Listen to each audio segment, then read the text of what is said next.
Welcome, everyone, to this episode of the Superhero Ethics Podcast. My name is Matthew Westfox. I'm one of your hosts, and I'm happy to announce that our frequent guest, Paul, has actually decided to sign on to the podcast as one of our official co-hosts. So, Paul, introduce yourself. Greetings, people of Earth. This is Paul Christopher Hoppy, a.k.a. Giant Buddha, a.k.a. Zen Madman. I write, I play poker, I do a bunch of other stuff, and now I co-host this podcast with Matthew. Awesome. Well, something to put on your resume, because I'm sure this will be remembered down through the ages. Yes, so greetings to people of Earth and any extraterrestrial humans or robots or aliens who might be listening to this in the future. Of course, and certainly if you've ever thought that podcasts aren't for you because your lives aren't valuable, that's what we're talking about today. Indeed. Our topic today is actually about the idea of when lives matter. It's obviously inspired somewhat by political discussions going on in the world today, and that's something we are going to talk about. But grounding it in the superhero conversation, you and I, Paul, have talked in previous episodes about especially Batman, but also Daredevil a little bit. Both of these characters make a big deal about the fact that they don't kill. But a lot of the other characters don't seem to have... And then you've got someone like Punisher, who is clearly okay with killing. Yes, I mean, he in fact makes a big deal that he does kill. Right. But it seems a lot of the other characters, and today I think we're going to focus specifically on the Marvel Universe, just for that contrast, but we'll bring in examples from others. There are a lot of characters out there who never make a big deal of it, but do kill people. Yes. Some quite often. And I think that would be a great thing for us to talk about in terms of why does it seem okay for some characters to kill people and others and not, and what is happening there to make us okay with being killed. So let me just start with that. Sort of when you see some of these shows, what are you seeing in terms of who it seems we're allowed to kill? So I've got a list I've prepared that includes robots, aliens, zombies, vampires, orcs, goblins, ghosts, ghouls, animals, giant bugs, drug dealers, gang members, terrorists, Nazis, and Mexicans, depending on, who you're talking to. Right. These are the people who we see our characters kill without seeming to have moral problems with it. Yeah. And it's...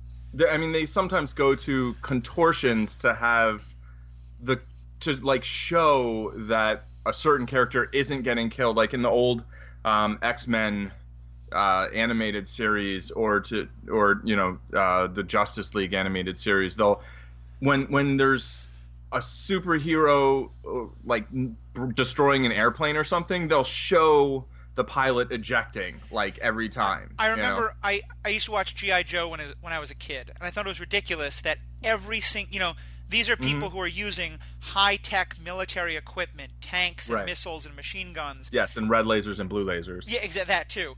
And you always see the parachute from the plane. You always see the guy jump out of the tank just before it explodes. Right. There they made real effort to not show people dying. But I was watching Avengers this morning, and first of all, aliens are on your list. We see, all of our heroes killing aliens by the hundreds. But there's even a scene early in the... Well, there's two scenes that really struck me. Very early in... Oh, by the way, spoiler alert, we're going to spoil pretty much everything Marvel has ever shown on TV, and probably a lot of other things, too. Yes, a lot of Justice League episodes, so just, Star Wars watch everying first, yes. And then... No, okay. Star Wars might get spoiled, but especially, spoiler warning, any Marvel TV show or movie. But so in the Avengers movie, early on, Hawkeye gets, mind controlled by Loki. Nick Fury tries to kill him. Nick Fury tries to shoot him. And then later, Hawkeye and Loki have a bunch of soldiers who are helping them. And a line is actually specifically said that these aren't soldiers who are mind controlled. These are just people who are angry at S.H.I.E.L.D. And Captain America throws one of them off an airplane. Yeah. It's in the middle of a fight to the death, so I can sort of understand it. But this is not... A helicarrier, no? A helicarrier, no, thank you. I will count on you for pedantic corrections of things that aren't quite as important. And I think they're over water, so, maybe he's a good diver. Well, possibly. And that is certainly something we can get into as well, the idea that often we show characters rationalizing that they're not really killing people. But yeah, so here I think there's a pretty big change from, the stuff we grew up with to today, our heroes are killing people pretty frequently. Yeah, well, I just to say the stuff that we grew up with, you mean specifically like superhero stuff? Yeah. Yeah, because in action movies, like people got blown up a lot or Oh, shot, sure. Bruce you know. Willis was killing people all the time. Right, exactly. And in terms of Nick Fury trying to shoot Hawkeye, Nick Fury's not a superhero. He's a super spy, Right. and spies kill people, I guess. I don't know. Except like Michael Weston doesn't do it unless he absolutely has to. That's a burn notice reference for anyone who hasn't watched one of my favorite shows. Fantastic or show. one of our favorite shows. Yeah. Yeah. So, but I think there is sort of a distinction there between the militarism or paramilitarism or whatever of like Nick Fury, Hawkeye, Black Widow, right? I mean, Black Widow is an assassin by Right. trade, right? And even Captain America is a military guy, sort of, right? Right. I mean, he's a skinny guy from Brooklyn who got experimented on and obviously is a superhero, but I think that's sort of actually an evolution for him. Right. And in a way, I think Avengers is kind of the beginning of that turning point, where he goes from being, a military, follow orders, I'm in a war, Right. sort of fellow to, then where it takes a sharp right turn at Winter Soldier and he's, all of a sudden he's just clearly this is a superhero who's decided he's going to make up his own mind about how to go about things because he's, he's lost faith in kind of the chain of command and stuff. And, yeah, and so I do think there is that kind of distinction between like the sort of militarism or the government entities and the the people who are like I'm a superhero, right? That are like private citizens. Yeah, I mean, I can see that, especially, I think kind of in two ways, because in a way to kind of link in Batman here as well, who isn't a superhero per se with the powers, but I think you could definitely say that, I mean, I would hope everybody has a moral responsibility involving, when they use lethal force, and certainly, the police and military having that responsibility is a big issue today. But even more, I guess, in these shows and movies we're talking about, there's something to be said for once you start to have superpowers, now it becomes even more important that you're really thinking about how am I using these powers and am I using them irresponsibly? Right. If you're a superhero, killing becomes that much easier. So is it even more important that you're thinking seriously about who are you killing and who are you not? Or for someone like Batman, like if you're going outside of the law, or you can say the same about Black Widow once she kind of goes rogue. Once you've decided you're going to sort of go outside of those establishments like the military or the police or the government, now you're not accountable to someone else, and so now you really have to be responsible for, when are you deciding that killing is okay? Right. Yeah, and it is like the sort of once a character leaves the chain of command or just starts off not being in it, they have a greater degree of personal accountability and agency, really. Right. They're making their own decisions. Am I going to do, am I going to use lethal force here? Am I not? And whereas I think, I mean, I guess maybe getting into the whole like real world politics of it a little bit early, maybe, I think one of the problems with the way government officials use lethal force, whether those are police officers or whether those are soldiers or drone pilots or whatever, is that those individuals, I think, are often not necessarily thinking entirely of themselves as making their own choice in that moment. And I think a lot of people at large aren't thinking of those individual people as making that choice in that moment, like on their own. And I mean, there's honestly, there's an element of truth to that, right? Because there are other people who are involved in those decisions, who are involved in the training, setting policies, in holding individuals accountable or not holding individuals accountable, and then not necessarily holding people accountable further up the chain of command either. So, with at what point do you say the problem is the soldier, and at what point do you say the problem is the general who ordered the soldier? And at what point do you say, like, hey, how can we both say, that there's a distinct problem of individual police officers doing terrible things, Yeah. but that there's also a larger issue with what they are doing is acting in the way they have been trained to. And the Yeah. problem is just as much that training and that mentality that's undergirding the whole institution. Right. And it's not. I think people often see it as an either or. Like if you start assigning responsibility, blame, accountability to the institution, then you're removing it from the individual. Yep. And to me, I feel like it's not like, okay, there's one unit of blame and we can either put one unit on this one person, one unit on this other person, one unit on the system, or we can go like a third, or like 50-50 and leave one of them out. But it's like, you can put all of it on all three, or you can understand like maybe the other factors do kind of mitigate the amount of responsibility an individual or a system or whatever. And it's just, I feel like it's truthfully a very difficult conversation to have. And I think people are very bad at having it. Oh, to be sure. And I think in a lot of ways, this question of individual versus larger accountability is really at the heart of the Civil War movie that recently came out. And that's Right. one I would love for us to go deeper on, because I know that you and I see things differently. And once you ever Yes. write that article about Team Cap that you've been promising for more than a month now, everyone tweet at him, stroke his ego, tell him how much you want to hear a defense of Team Cap.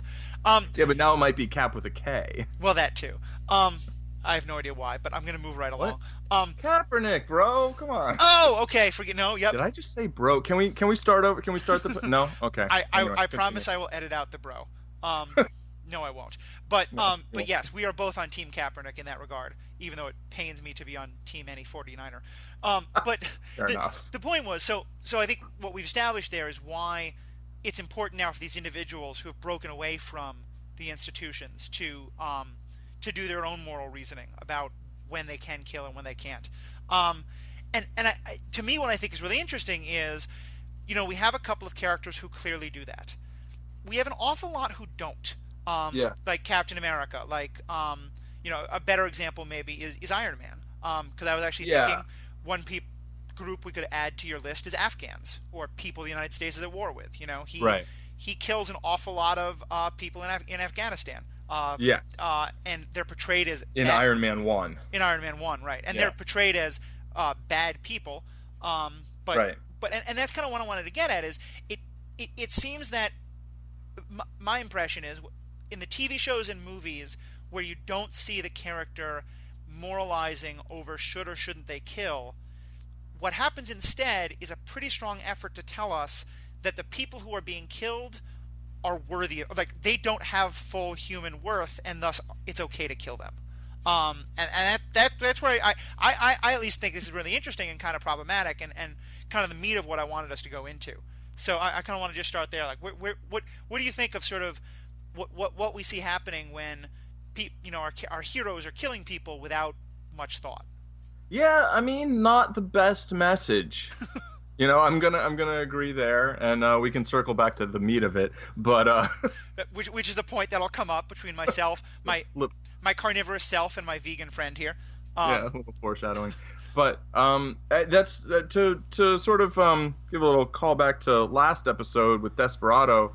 There's that one line where, he says that everybody he's killed has been somebody's father, somebody's son, somebody's brother, which I guess explains that at the end scene, like Carlina must have killed, the Bucho's girlfriend or whatever. Right. But he's like saying that throughout the movie, it's like, okay, these are, the bad guys. They're quote unquote world class turds, as Steve Buscemi's character Buscemi calls them. But at the end, it's like, yeah, he killed a bunch of people who like maybe had it coming or whatever, and I mean, we've discussed like maybe it's like a little easier for American audiences to be like, "Yay, you killed all those people," like because they're Mexican, or like certainly though because they're drug dealers or gang members. I mean, I'm really glad that you, in a kind of questioning but serious way, added Mexicans at the end to your list, because I do think if that movie was about a guy named Robert Butler, who was a meth dealer who ran the meth trade in a small rural city, in a small rural town in America, right, where the whole police department had been bought off. I don't think that movie is received in anywhere near the same way. Um, I well, well, no, because okay. Let meth. me disagree with you without you like. Well, if you want to change what you're saying, I, was that what you were about to? I mean, as I said that, I think meth dealing white American, Right. which can translate into redneck, is Sure. almost the next lowest on the rung. Right. But Right. but yeah, clearly the fact that they're Mexican makes it easier. Was going to be my point. Yeah, and I mean so I definitely think that there are a segment of people, or a number of people, whatever, that there are people who will see, a Mexican drug dealer getting shot, or hear about maybe Filipino drug dealers getting shot, or in the United States seeing black drug dealers getting shot, and Yep. think and feel differently about it than if they see a bunch of white drug dealers getting shot. Although if you make those white drug dealers like white power, not neo-Nazi drug dealers, then like all of a sudden you kind of get another like dehumanizing. Nazis was on that Oh, list too, I mean, right? I, Um, I, I've never like watched all the movies and done a body count, but my guess is going to be that the movie where the hero kills the most people is Captain America in the first Captain America movie. But right, and I mean, but he's they're killing Nazis, he's right? killing Nazis and Hydra Yeah, members, and so yeah, that's absolutely okay. By right. Right, and so I guess my counterpoint to the whole like the Desperado, while they're Mexicans, and like how much of an effect, like I'm sure that has an effect on some people, right? yep, But we have movies like John Wick, where a guy goes around killing a bunch of New York like gangsters or whatever, and we have I forgot, I had another example in my head, but it's not like it's a thing that doesn't happen and doesn't still get really well received. So I would just say that I think that's certainly a factor for some people, yep, but I actually think the drug dealer thing is probably a bigger factor, hmm for most people, and I think a sort of disappointingly large number of people would be like, oh, well, they're drug dealers. Like, what do you right. want? Well, and I think, and again, we're gonna get back to the Marvel stuff, but for anyone who hasn't seen it, go watch Desperado. It's just an amazing movie, and it's so much for us to talk about. But in that last episode, I referenced, how different a movie would this be if it was all told from the perspective of, poor people in this going nowhere Mexican town who went to work for Bucho because Right. they had no other prospects. And I said that as though like that's a crazy idea, but I went back and rewatched the movie, and there actually is a character who's introduced as this young kid, someone's cousin. He's looking Yeah. for work. He has to go through this brutal fight just to get a job, He'll and never dance again. he'll never do exactly. And Antonio Banderas winds up not murdering. He's in self-defense, but Right, right, right. killing him Yeah. along with everyone else. Shoots him many, many times. And I thought that was interesting that even there, even when that story was humanized a little bit, still Yeah. it's okay to kill him. Right, exactly. But at the same time, there is like that, like just one line kind of caveat, like, you know, okay, you've just watched this extremely bloody action movie, and I think all the shooting's over, but like, like by the way, like those were people. Right. Okay, moving on. Roll credits. Yeah, it is both something that I love about the movie, but it also is a really interesting and I think kind of problematically manipulative way for the film to sort of say, okay, we're going to let you, enjoy the heck out of all of this, but then tell you, but of course it's not really morally okay, and I mean it's sort of a way of having both sides. Yeah, I mean, I kind of think that's brilliant, but Holy sure. to like basically sort of get the audience up into a fervor of laugh out of like, yeah, kill him. Oh, Well, here again, I think we're really getting a debate over what is the filmmaker intending. Right. But getting back to the more general a little bit. Okay, so when a filmmaker or a TV show doesn't want us to really worry about the heroes killing people, they show us that the people deserve to be killed, or that Right. their lives aren't as worthwhile. Right, Why, or why, very. Oh, go ahead. I was going to say, so why is that a problem? What's wrong with that? Yeah, well, it's just like easy for people to then see other groups of people, not even or either individual people or groups of people, and to basically think like, well, they shouldn't have any rights, Yep. right? Killing them is fine, and we don't have to worry about it, and oh well, we can just bomb that kind of swath of people because like, some of them are bad, and like the rest of them are there too, and they know them, and they're not stopping them or whatever, and so I think it's just dehumanizing, and people just spend, I think, too much time thinking of other people not really as people and just as like they see one action. People see one action of another person, or even one sort of set of behavior, like things they do this particular type of thing, and so then like all of a sudden they're a monster, Right. And it's like, well, maybe they're not. Maybe like those things that they do that you don't like, maybe those are terrible, horrible, absolutely despicable things, right? That nobody should do and nobody should have happened to them or done to them. But that doesn't necessarily mean that that's the entirety of that person.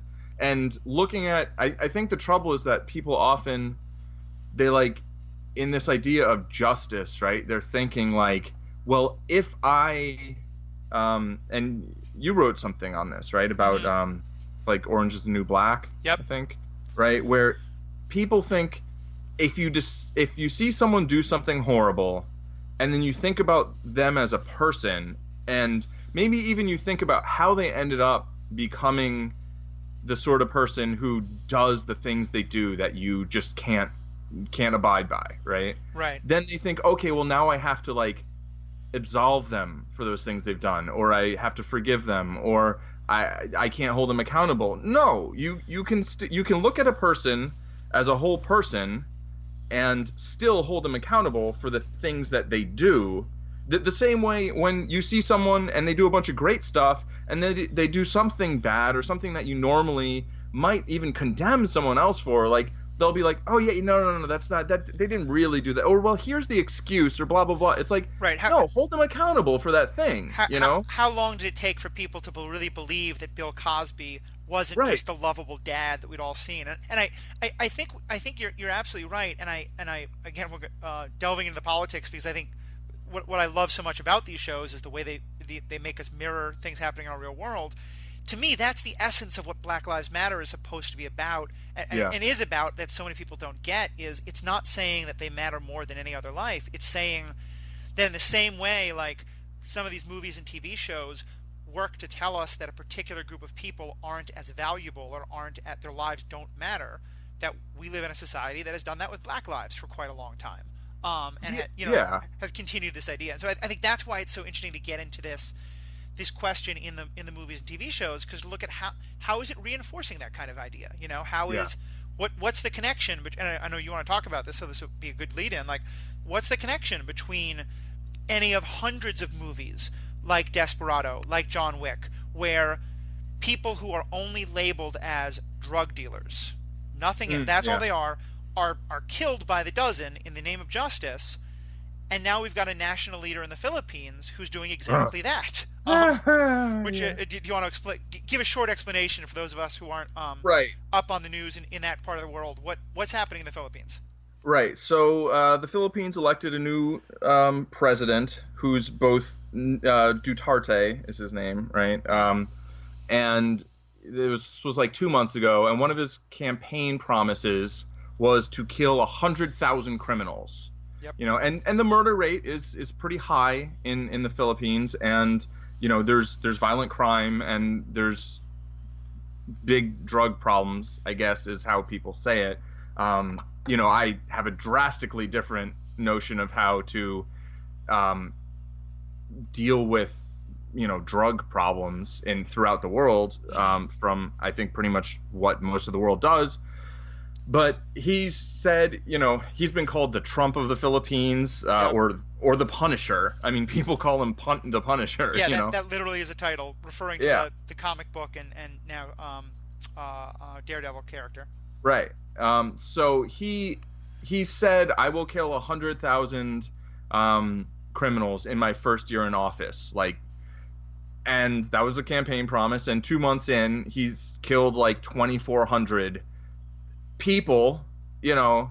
And by killed, I mean what he's done is he's basically sent in death squads, right? Like told the police, okay, you can go and just shoot these people. I Like mean, you don't have to give them warrants, you don't have to bring them in. calling him the Punisher is very literal. These are groups of people doing exactly what the Punisher wants to do. Right, exactly. And then he said, if you see, you know, a drug dealer fleeing, you know, from the police, you know, shoot them. Like, I'll back you up. I've got your back. And it's basically exactly like, you know, the parallel to Trump is when he was like, you know, if you see someone protesting or whatever, punch him in the face and I'll cover your legal bills, right? Except here, Dutarte's like, no, take a gun and shoot them. Right. And, you know, and like, you'll be good. Like, I'm not gonna, you know, I'll give you a reward, I think he might have said. And the disturbing thing is that, you know, I have some Filipino friends who've made a point about, you know, hey, this is like, I mean, some who are just like, this is really messed up. And some were like, well, this is disturbing, but like, from people I've talked to, they're like, it's working, you know? Yeah. And it's like, well, yeah, it's working. Like, you've terrorized a section of the population, and I have heard some disputes on like what the actual number is and whether some of the killings are like drug people versus, you know, drug dealers versus other drug dealers or whatever, and that the, you know, the middlemen are kind of like withdrawing, so the whole sort of drug economy is collapsing in a way. But the other thing though is it's like, well, so first of all, it's disturbing that there are a lot of people who seem to really kind of be okay with it. Right. You know, and the you know, there are many reasons this is disturbing. You know, one is that it's just there's an element of that sort of very human sense of like, well, that's what they deserve, right?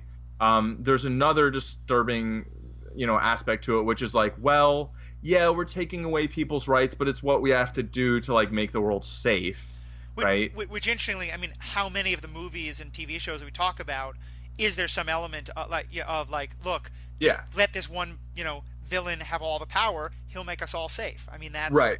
that's what so many of these stories are about, and what remind us of why what this guy's doing is so terrifying.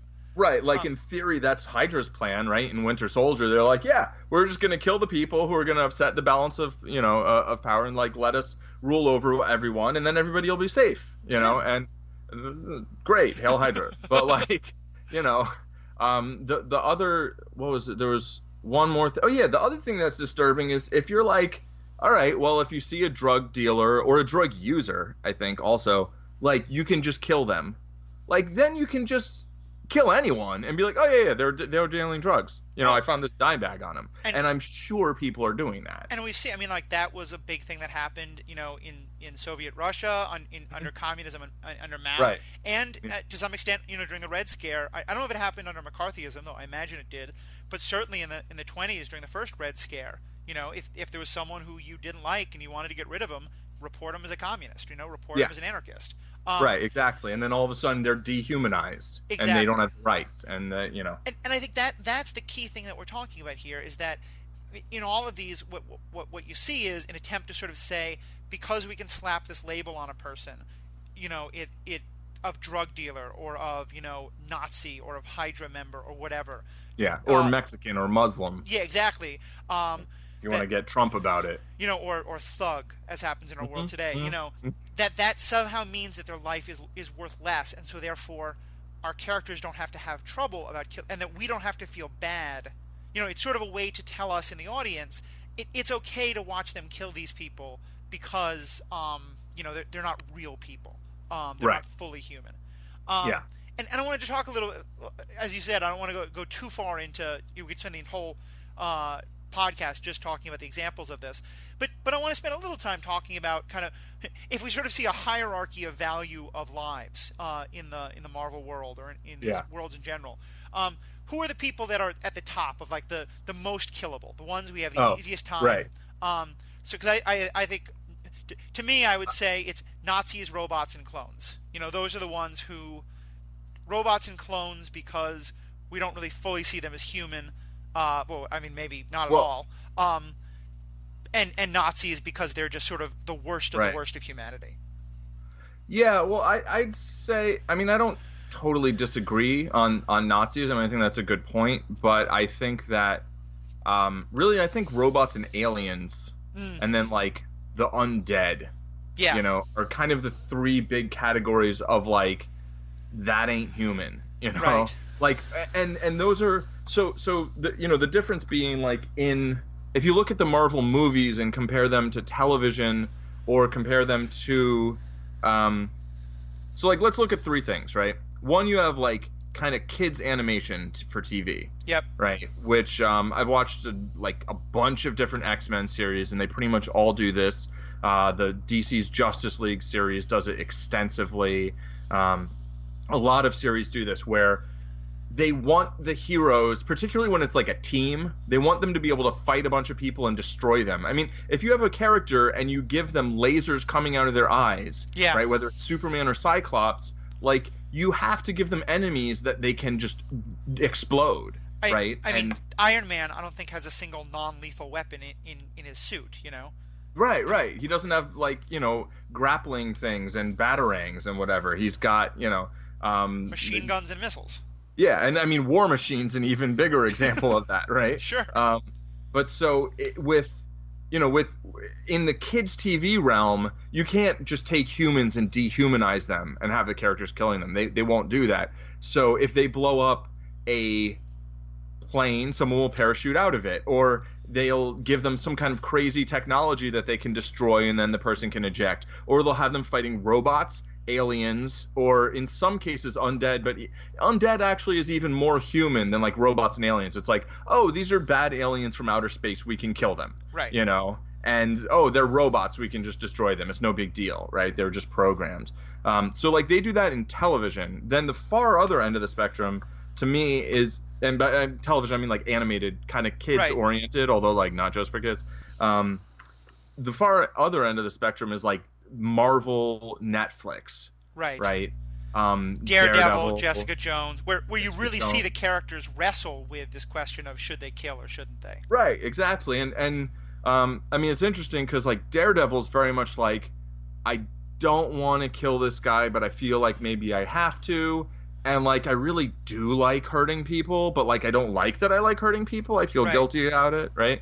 And then Jessica Jones is more like, oh, I want to kill this guy, but I'm not going to because there's this leverage kind of situation where I want to be able to prove that he did this thing so I can get this other person acquitted. And then when that's no longer a thing, she's just like, yeah, I guess I'll just kill him, Well, I think for her, it's not just that it's what she wants to do, but she makes the point with some good reason that he might be the person who just can't be contained by the criminal justice system because of his power to influence people.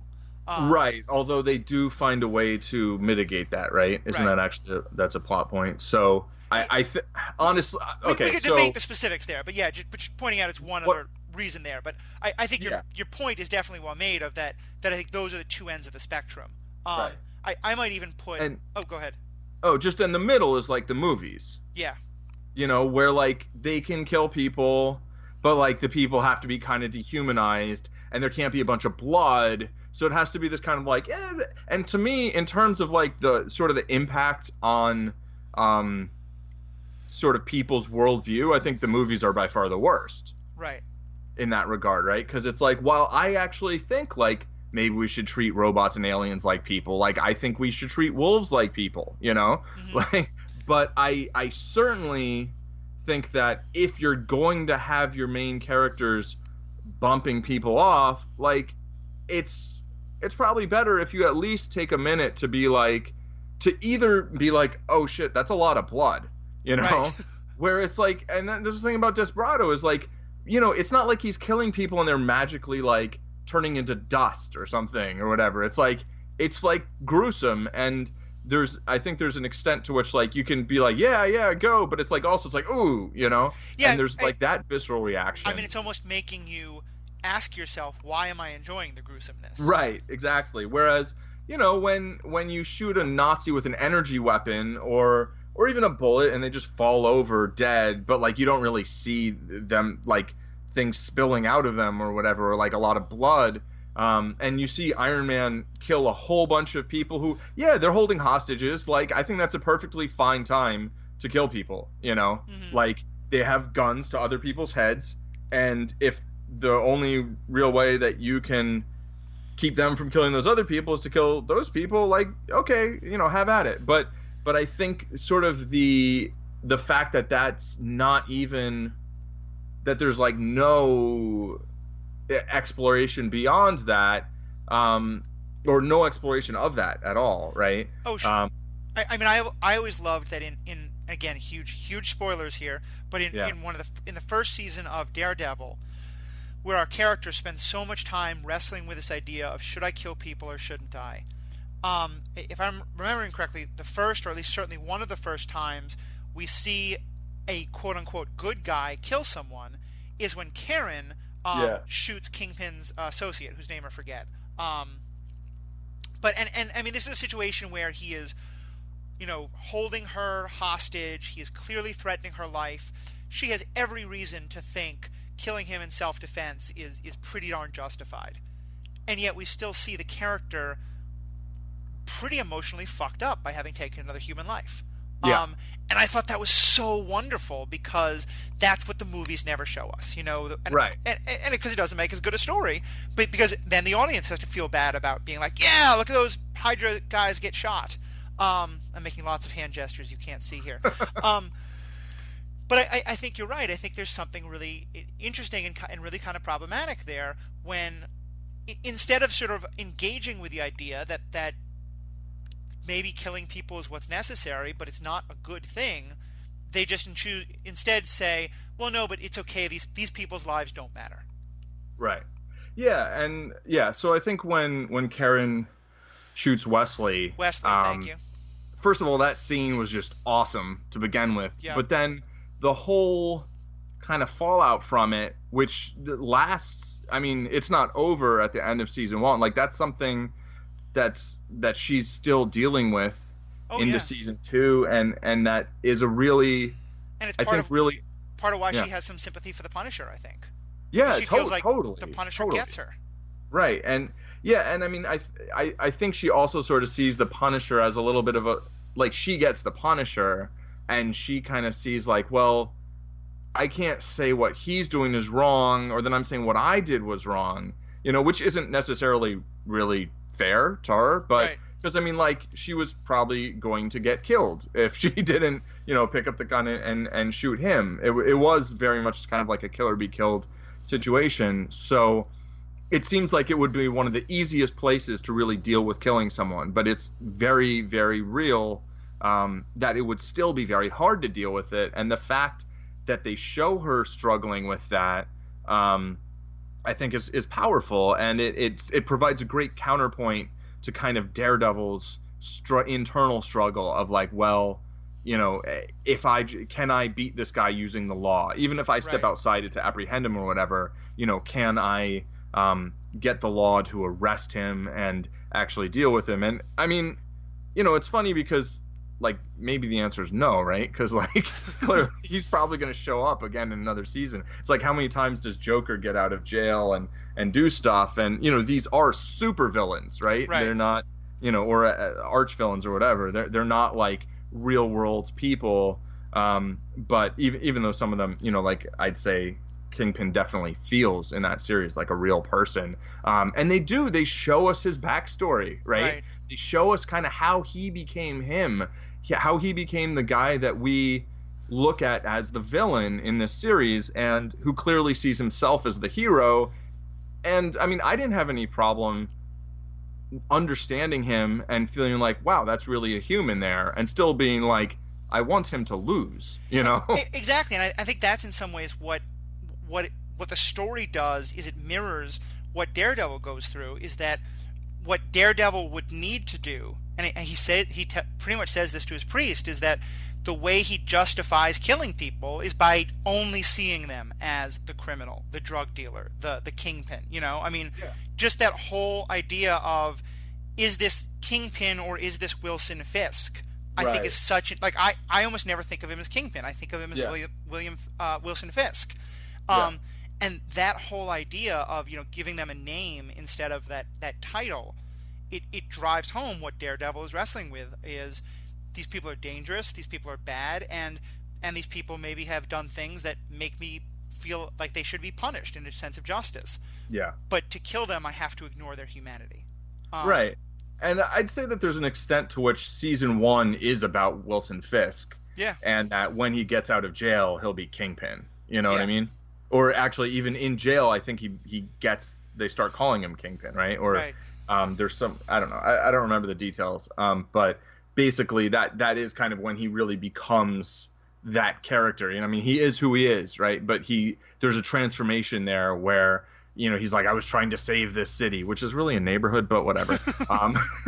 But then, then he's like, screw it, I'm going to Right. go full villain now. And so in a way, Daredevil turned Wilson Fisk into Kingpin, right? But he still was that, villainous, like the way that we might look at people who, real estate developers who destroy neighborhoods by, various means. And, not all real estate developers, but, the ones who kind of go in and are like, oh, this is a poor neighborhood. Let's evict these people. Let's tear down these buildings. Let's, build a Starbucks and, You want to find a group of people in today's like liberal political world who it's pretty easy to say has a lower level of humanity.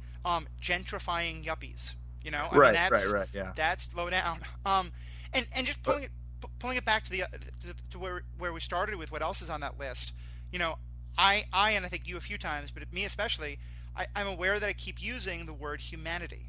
That was taken away from these that the way you make someone's life seem less valuable is by taking away their humanity. And inherent in that is the idea that human lives are more valuable than animal lives or alien lives or robot lives. Right. And I'm gonna ask you about the animal in a second, but let's start just with human, robot, and alien. Like, what do you think's going on there that sort of lets us say, well, these are Chitari, so who cares that we're killing them, by the hundreds or thousands, or all of what's the name of the mega robot in Avengers 2? I didn't like that movie. Now I can't Ultron. Ultron, thank you. Yeah. I just really earned my credibility in the eyes of the audience. But that was a good moment for you. all of Ultron's drones, killing them they're just machines. There's no thought there. Yeah. But yeah, with like robots or semi. Well, and they all are Ultron. Each one of them is like a piece of him, really. Right. But I thought like his conscience. in some ways that was perfectly done by the authors then. That's perfect way to guarantee that you can kill everything and everybody with them having no moral weight whatsoever. Right. But let's take instead like aliens, like the Chitari or some of the other aliens that show up in the Marvel universes. Where is their moral weight for us? Right. So first of all, I would actually, just to give a little bit more credit to Age of Ultron, which I know I liked infinitely more than you did. This is correct. But the scene where Vision kills the last physical incarnation of Ultron, yes, actually is very much respecting his intelligence, humanizing. Mm-hmm. Yeah, but Vision, I mean, they are the same sort of life form in a broad sense, right? Right. They came to be in the same basic process, and so there's an empathy there between the two of them, and I think that's sort of a powerful moment, and I think it speaks a lot to sort of the idea that humans don't see a robot as a human, right? Right. But to me, I kind of prefer the word person in a way, because human is species specific, right? Right. Like a robot is not a human, an alien is not a human, a wolf is not a human. But like you could use the word person to describe any of them. Like my cat was a pretty cool person, like that is like a reasonable thing to say that I think a lot of people would be like, yeah, okay. But for me, that it's not saying it's a human. It's like obviously a different species, but in terms of personality, we got along a lot better than some people. Thor and Loki are both people.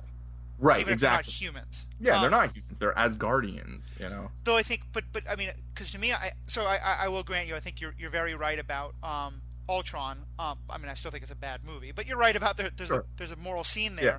there, and that vision. In some ways, maybe you could say that both of them are. I don't want to even say artificially created lives because Right. I mean there is a process by which all life is created. But they're still, I mean, they are created in a way that is distinctly different than most other life is created. And so there's a way they connect to each other. Um, but in the alien aspect, I mean, one thing I see all the time, and it's the 50th anniversary just yesterday, so I want to really give a credit to Star Trek, which did a fantastic job exploring this question, but a lot of other shows don't. An alien generally seems to have a lot more moral value if they look a lot more like us. Oh, totally. Yeah. Thor and Loki. I mean, they're both gorgeous men, and so that's what that they get that appeal to be sure. But also, I mean, they look human, just supersized. Right. The Chitari look like alien lizard people. Yeah, the Chitari look like undead robot aliens. Like they're really weird. They did so much to say like these people are. Just look at them; they're monsters. Yeah. Yeah, they're not people. Like they're not presented as people in any kind of way that they do. What you're saying basically. Like they create the largest barrier to empathy that they can in Avengers, I think, so that the Avengers can just smash as many of them as possible, as the budget will allow, as pretty much, as our attention spans will allow us to enjoy. And I mean, yeah, like that's a good move. It lets them get a PG-13 rating and lets people go like, oh, that's hilarious when they drive the scale into the back with the hammer and Hulk, and then he hits him, and but it's like at the same time, it's like, man, like if you ripped off someone's arm and like shoved it down their throat, yep. like that's pretty disturbing. No, it's true, and I'll say a market count, and I think what Avengers does is definitely more common. Generally you can tell who the bad guys are based on how, if there's a good alien and a bad alien, the bad one is the one who looks least like us or who looks scary. What Star Trek, as I said, did some good examples on this, but I think far and away the best is you've never seen much Doctor Who, have you? No, I watched one episode. I'm not a huge fan, but I definitely have watched a lot of it and enjoy a lot of it. And one of the things that they do is they introduce a race of creatures called the Ood, OOD. And when you first see them, they look like, tentacle monsters out of a Lovecraftian horror story. I mean, they just look like terrifying tentacle monster things. Right, Shoggoths. Yeah. They're actually some of the most friendly, lovable, like, I mean, Doctor Who, like, one of his favorite lines is, oh, an Ood, love an Ood, Right. That was my horrible attempt at an accent to measure 3 different, That was? No, it wasn't. I'm kidding. Move along. Oh. I'm making the Jedi-ation. This isn't the accent you're looking for. Move along. No, like it just sounded like your normal voice to me. Okay, well, good. Because I think I decided not to do the accent and wasn't sure if I backed off the ramp in time. But the point is, it's I think it's a great example of highlighting this idea of why is it that we think that like looking like us means that you're morally okay. I mean, certainly because that says that humans are like, how many other alien species out there are like, oh my god, it's the humans. Those creatures are terrifying. Right. Because we're not really the best people in the world. Yeah. But also just there's something really interesting there about one easy way to lower a race's moral category is to make them look scary. Yeah, well, I mean that's basically, I don't want to say that's what racism's entirely about, but that's like it is a lot of it though. It's like there's this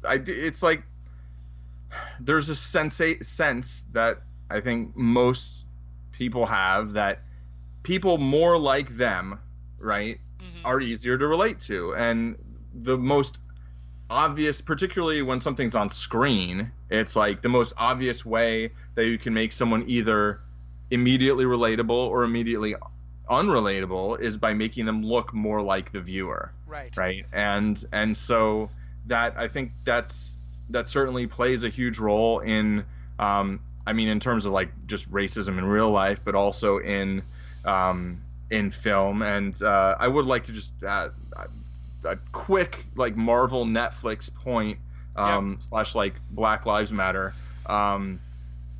which I think if like everybody like heard the implied two at the end, like the whole like argument over like anyway. That Black Lives Matter as well, or Black Lives Yes, Matter as exactly. much as every other not life. like the sequel. Yeah, Yeah. no, no, but I think that's exactly right. I think that's Yeah. all these idiots who say Black lives don't matter, all lives matter.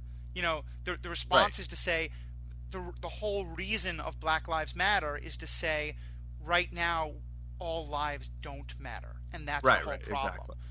And I think to me, I think you're And- exact. Oh, go ahead. I want to say Well, I something. just wanted to say, like, as a vegan, if someone wants to be like, well, all lives matter, like, okay, you're a vegan, right? Like, or at least a vegetarian, like, like, I feel like if that's going to be anyone's hashtag, that's mine, bitch, I think you got a good point there. Well, and so Anyway. I want to get back onto the in a second. But, yeah. In a second, I want to say more about the connection between making aliens look different and Right. and racism. Yeah. But I do want to go a little deeper on this. You've mentioned the wolves thing a couple of times. Yeah. Talk about that, because I do think, I mean, I am a meat eater, but I'm someone for whom like conscious ethical eating of meat is an important thing. And certainly when I hear people say like, well, I eat fish because I can't eat cute animals. That makes me Right. want to smash things. so There's an interesting thing here about how we value animal lives. That's a part of what is killable and what's not. And I know you've been talking with this wolf thing, so let me go into that.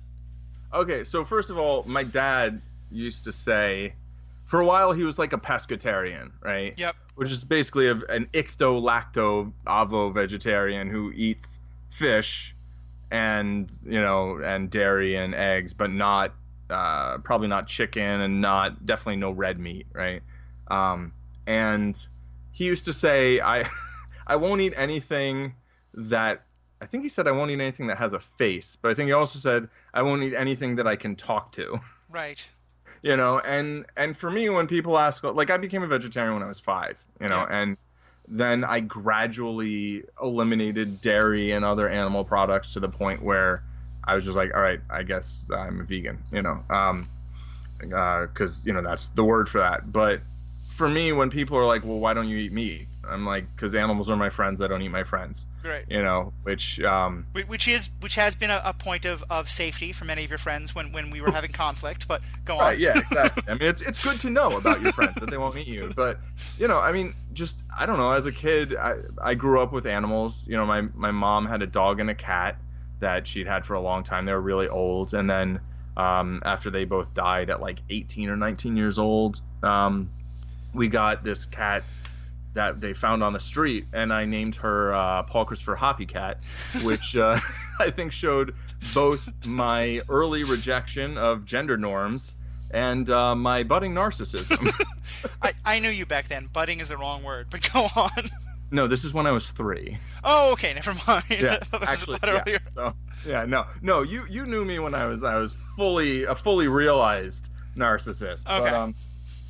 But no, and I mean, she was my best friend. I mean, I had other human friends like who were also my best friends. Right. I mean, through my life, I'd say, out of the things that I consider myself most fortunate for, it's of having a number of people with whom, like, my relationship, I'd say, would qualify as like best friend for most Right. people. A number of really, really good friends. But like, she was kind of like my first best friend. That like she would sleep on my bed, and like we'd just hang out. And one time I woke up and I was getting to get up out of bed, and she swatted at me with a paw, and I was like, what?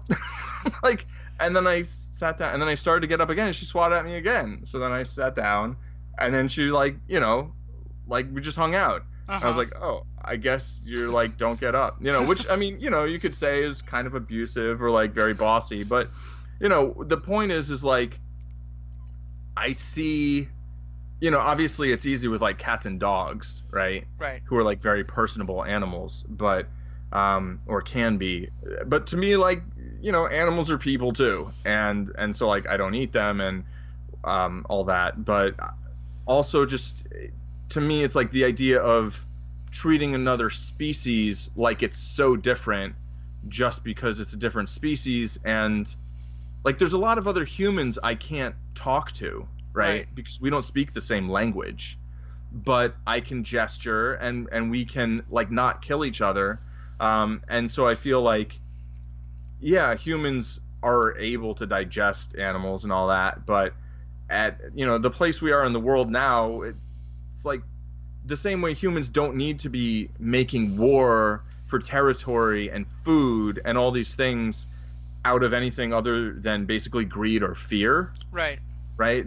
I just feel the same way about animals. It's like, look, we've technologically evolved past the point where this is something we need to do for survival. Like thousands of years ago, or like, yeah, if you're on a desert island or whatever. Like I said before, the thing I just said about friends notwithstanding, like if I had to kill everyone I ever knew in order to survive, like I would do it, and I would eat them if I had to, But like these are not that's positions not necessarily endorsed by this podcast, but go ahead. Right, yeah. Well, it's a personal choice, but it's the point is it's like that when people come up with these like, well, what if you were on this island and blah blah blah? It's like, yeah, but I'm not on an island. I mean, Right. I don't even live in Manhattan anymore. But it's like, it's like the world we live in. I think we can look around and just make decisions based on like what's actually going on. And Yeah, and I think what you get at there is the kind of reasoning that we're sort of wishing to see more from these characters. Because like you and I have over 20 years of friendship had conversations about this quite a lot. Yeah. I am a meat eater, and I see a lot of I disagree with a lot of where what you were just talking about. But I what I can see for both of us is this is an issue that we are really thinking about and we're wrestling with in terms of what is the moral weight we give to animal life as opposed to human life. And I think that's the point you said about the to me saying that we're not going to relate to animal life, we're not going to value animal life because we can't relate to it, is where it to me goes completely off the rails. In that I totally agree with you, and that I think, right. like Yeah. I recently saw a movie that I can't say was in any realm of good, but was interesting to this one point, called Jupiter Ascending. It's a sci-fi movie based on a book, I believe. Like I said, it's mildly entertaining, not a great movie, but one of the spoilers for Jupiter Ascending. One of the major plot points is that there's this other race of creatures who raise humans as a not even as a meat source, but as a source basically of a beauty product. Which sounds Awesome. Yeah, That's so good. It makes That's so us much better than just eating humans. I know, and it makes your first reaction is to be like, oh my gosh, that's the most horrible, terrible thing in the world. Right. And at one point, one of the aliens says to one of the humans, "But don't you do that with lower species?" Yeah. Like, to them, humans are we've certainly we use blubber from whales for years was a skin product, and we make soap out of horses and things like that. Yeah, and test things on all sorts of, Exactly. And this other alien race is just saying, you have a chain of moral value, we have a chain of moral value. What's the Right. problem? So yeah, I think, and that's, to me, that's one more way that we can say, oh, here's an easy way to devalue, the life. Mhm. And so I'm glad we got into that. And the other thing I wanted to say about, because going back a few steps to the thing about, when aliens can become less, killable. First of all, one of them is if they look like if they look like an animal, if they're lizard men or if they're fish Right. men, or if they're dog men or cat men are a little less killable, I think, because those are animals we like more. Right. But And if they're a cute half animal looking alien, then that's different than kind of a scary looking kind of animalish alien. Exactly. And I think that's the key that I was going to get at is, you were saying that one of the best ways that the makers of a show or movie can tell us it's okay to kill something is by making them not relatable to us. I think that's a big part of it, but I also think part of it is making us afraid of them. And this is where it ties Yeah. so much into racism, is that if you make us afraid of something, then killing them becomes justified. And there is so much evidence that a lot of in World War II, when we didn't want our soldiers to have that moral reaction of that Karen has of taking a human life in combat. Right. Propaganda was created to show that the Japanese were not really human. They were these scary, hulking, barbarian types, and Right. Germany, every side in the war used propaganda like that because Yeah. if you're afraid of something, then it has less moral value. Yeah. Yeah. And I mean, I think fear and hate like really kind of go hand in hand there, where, um, but also just, I mean, if you're afraid of something, it gives you this, I mean, it can create this sense of like, me or them, Right. right? Like someone's going to die, it's not going to be me. Right. And if you're just like, if you don't have the same level of fear, which obviously, I mean, if they have a gun and you have a gun, it's like, yeah, that's probably what's going to happen there, Well, right? but no, I mean, what you just said, I think, is a perfect example because we started by saying, Karen Page, she feels what we think is a justifiable fear for her life, so Yeah, we justify her killing, right. and in a lot of situations, to take the example we keep going to, cops can say, look, I really had a fear for my life, and so that's why I shot that person. But when you look at the fact that it seems far more often cops fear for their lives when dealing with a black person than with a white person, that's when you start to say, so how is that fear, affecting things, and how much is the word legitimate fear doesn't really make sense, but how much is this fear based in No, the situation versus fear based in larger factors?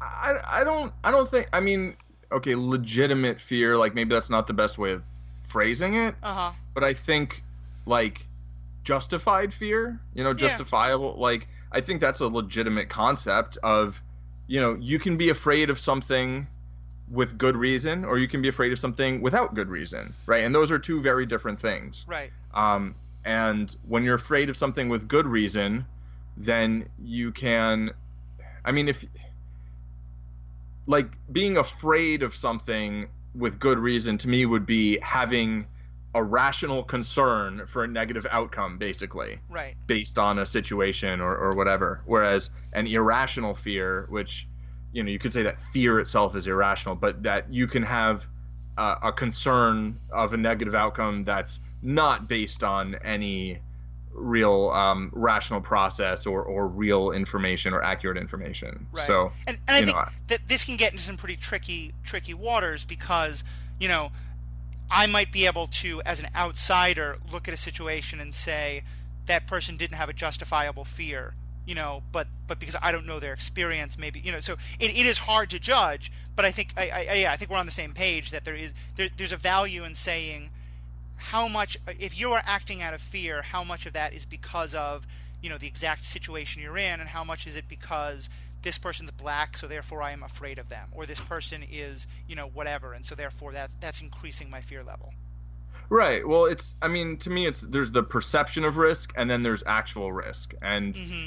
in order to assess actual risk, I guess we're all attempting to perceive what the risk is, but we can do that by attempting to apply, reason, or somebody can, it's just like the Florida stand your ground law. That's like, if you feel afraid, if you feel threatened, it's like, well, that's not anybody could feel threatened like at any time Right. for any reason. They like, if they see, someone with like a blue bonnet, they could have like, well, what if when they were a kid they went to see this play and there's this character with a blue bonnet who was actually like a mass murderer, and like this is terrorizing them, and they had nightmares, and then like one of their parents like was really sadistic and like wore a blue bonnet and beat them, and then then when they're adult, it's like, okay, well, that's all in the past, but then they see someone on the street with the blue bonnet and they attack them. It's like, well, I felt threatened. And it's like, well, okay, we can understand like how this particular person with this absolutely ridiculous backstory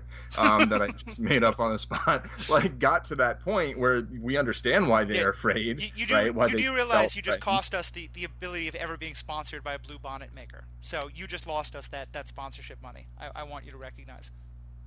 Well, yes. Isn't there a blue bonnet? Isn't I, that like a? Ice cream cup? I Yeah, don't know. maybe that's Blue Bunny. I don't know. Anyway, whatever. But no, I I think can live with that. I think that 2 pennies over the next 10 years is your fault. But I think you're exactly right. And here, look at this. I'm going to praise Ultron. I think Oh, that's something that movie actually captures well. Is that because basically what we're talking about there is PTSD of various yeah. kinds. Oh yeah, Tony. Yeah. And Tony has I think in some ways what we could call a pretty legitimate fear. Certainly has a very legitimate reason to be very afraid.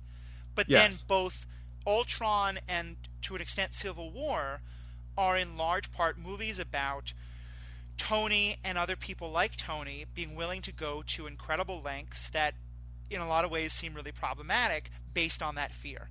And in Suicide Squad, which I just wrote about Yeah. in an earlier article, to me that's part of what makes Amanda Waller such a fantastic character Hmm. because she's doing things that in the end we might say, "Ooh, I'm really not okay with that," but she's doing it because she's afraid.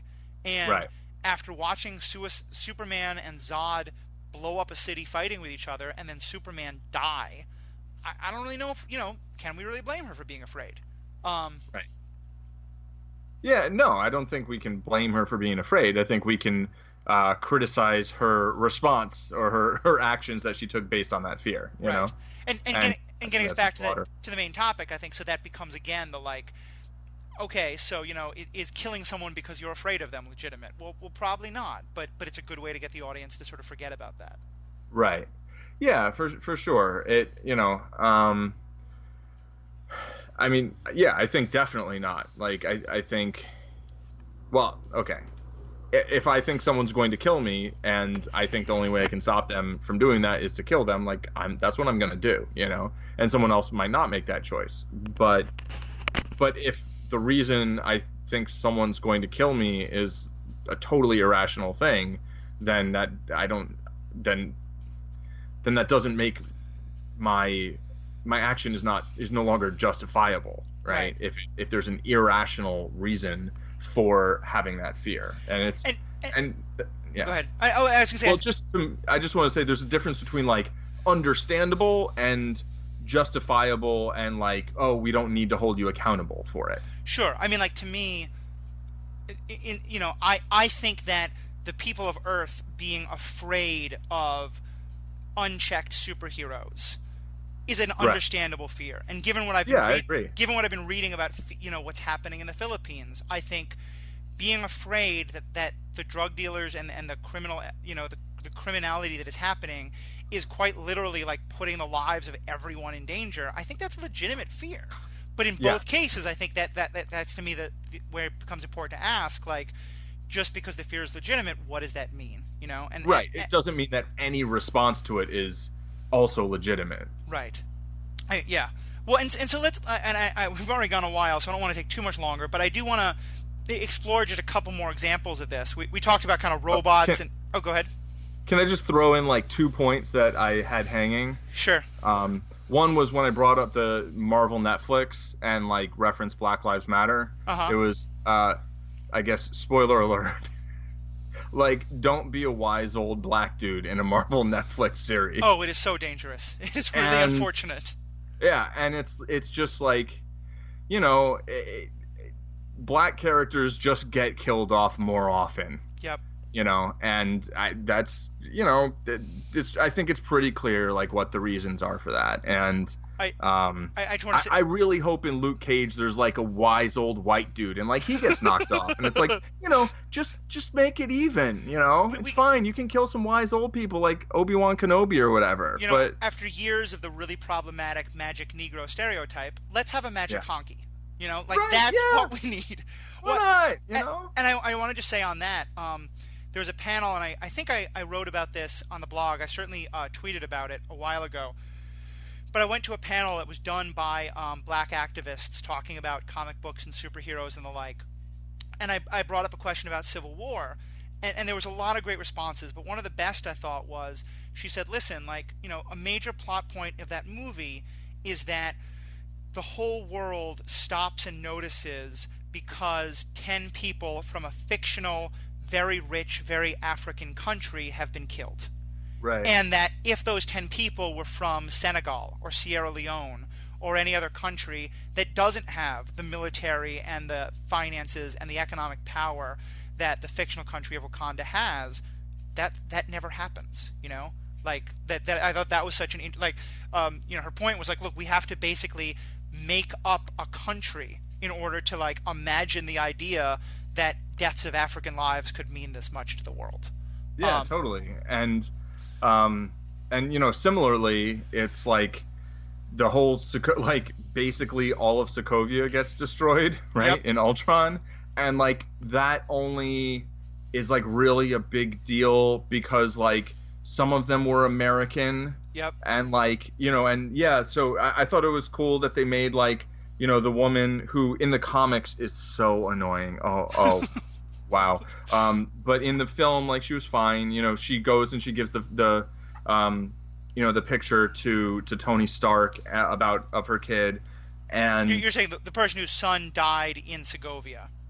yeah, Right. in Sokovia, who and her, she's black, her son's black, right, and that was a change they made. It was like it was just this random kid, with like a kid. I think it was like a school kid, and it's like a white mom in in the comics, but like in order to like make it a black mom and a black kid, he had to what you said I he's think like he was going to MIT or yeah. I mean, they start right. it, and it's that same thing of So it's like he can't just be like a random black kid, right? right. Like he has to be like special. Well, it's the flip side of every time we have one of these cop shootings, there's a real debate in the media about do you just portray him as like the thug with Right. quote marks there, or do you mention that he was going to college or he was going to and it's problematic on both sides because what it's kind of saying is if she had said, look, my son was just bumming around Sokovia and getting high with his friends, Yeah. somehow that isn't going to matter. That life doesn't matter as much to Tony Stark. Right. He was just backpacking through Sokovia for whatever. No, he was there doing some like human aid work, and he was gonna go to college in the fall, yada yada yada, or whatever it was. And it's like that's why his life matters. Right. It's all ways to justify that his life matters instead of just saying he was a person. His life mattered. Right. Exactly. So what was the second thing you wanted to say? Oh, it was just about ending the drug war instead of like killing all the drug dealers or trying to arrest them or like have just this nonsense criminal justice system that we have in the United States right now. Like maybe just end the drug war and like spend all that money on like treatment. Look at it as a addiction as the health problem that it is instead of a crime to put something in your body. I don't know. It's just a thought that It'd I've be had nice. for my life. It'd be nice. Certainly one I'm agreeing with you with. So what else is on that list you think of? The people who are not quite as killable as aliens, Nazis, robots, Right. But are still somewhat killable. All right, so we've got like zombies, right? Yep. Zombies I think are really interesting. Because zombies, you remember that they were people, and they often Yeah, zombies were people, and you still see their face, but like they're like a little dirtier or uglier or whatever. Yep. Or and okay, I have a little anecdote. So I work crazy hours sometimes, right? Like basically any hour of the day could be the start or the end of a shift, and I walk through kind of the lower part of Hell's Kitchen to get to my bus on my way home from 34th Street in Manhattan, and I walk through, I walk about a mile in Union City, in New Jersey, in order to get home, right? And so I spend some time walking outside, like when I'm tired and it's like really late or really early, depending on which way you want to look at it. And there have been more than one occasion when I see like sort of like what's maybe a homeless person or maybe a drug addict or just just someone who's like really strung out, right. Kind of shambling down the street, or sometimes like a few people.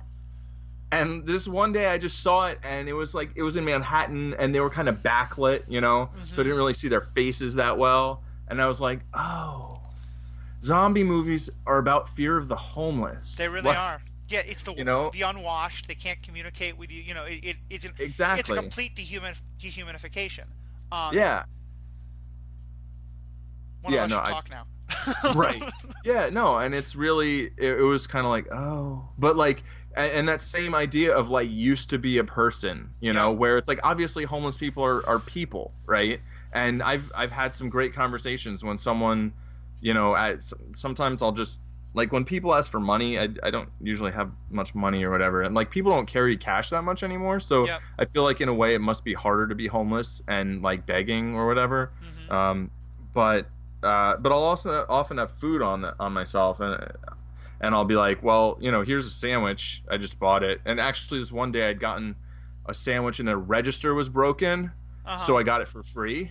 So yeah, And so, best way to pay it so then back. so then I'm walking to work, and this guy is like, do you have any money? Do you have anything? I was like, well, I have this sandwich. I got, I was like, I got it for free. So like it might, not that I wouldn't have given it to him anyway, but, and so I did. And then we just had this like minute long conversation. I went on my way, and he, and it was just this very human interaction. And like, I always try to make an effort, generally when it's not 3 a.m, Sure. to like look someone in the eye and be like, when they're like, when they ask for money, and like, and I'll say no, sorry, but like I'll always try to acknowledge like their humanity or their Right. personhood, right? And- And I just think that's important, because I think people just walk by them and don't look at them and don't treat them like people, and that just makes everything worse. And I think that's a great example, because I think I'd never thought of that, but I think you're right. That's a part of what zombies tap into, is that fear of like the shambling, walking, Yeah. slow, and also just that the sense of there's so many of them. Right, Um, exactly. It's this overwhelming like horde, and there's always another, and then that plays into Suicide Squad in a moment, but Uh-huh. Well, Which- yeah, talk about that, yeah. and then I Well- don't want to get to the flip side of undead, which I think is mind control. But talk about Suicide Squad. yeah. Okay, so Suicide Squad, like, it's funny because worst heroes ever, or bad versus evil, or whatever. The idea being that the main characters are not heroes, Right. right? They're the bad guys, and so the bad guys are the bad guys partially because they just kill people, right? Mm-hmm. Like Harley killed Robin with the Joker. Like Deadshot kills someone right in the beginning of the movie because that's his job. That's what he gets paid to do. Yep. Killer Croc eats people. Et cetera, et cetera. Like Diablo torched his family. Like they've done some bad things, and they don't actually show them doing most of those bad things, which I think is interesting. Like I would have rather they just showed them like the bad guys being bad, Right. instead of being like, And- we and- need to make the audience Just sympathize. because we've gone for a while, I want us to get to the zombie part. But definitely, Okay, there's a lot so in the Suicide Squad we zombie- can explore. Yeah, so the zombie thing is just that they don't fight people, but they don't fight aliens or robots. They fight people who used to be people and like got turned into these weird squishy face things, but like, oh, they've got watches. So I feel like in that movie they tried to make it really clear that they were killing people who used to be people, who kind of weren't really people. So I feel like they gave the audience kind of like,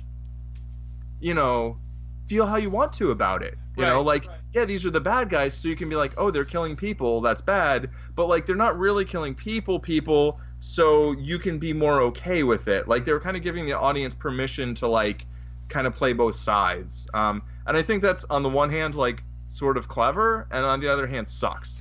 So, Yeah, no, I totally agree. I think it would have been there's a potential for something really great there, but I felt like they, instead of really exploring it, the way I do think that movie explored some really great things about villainy, which Yeah. earlier podcasts and blog posts have talked about, and I think we're going to explore some more.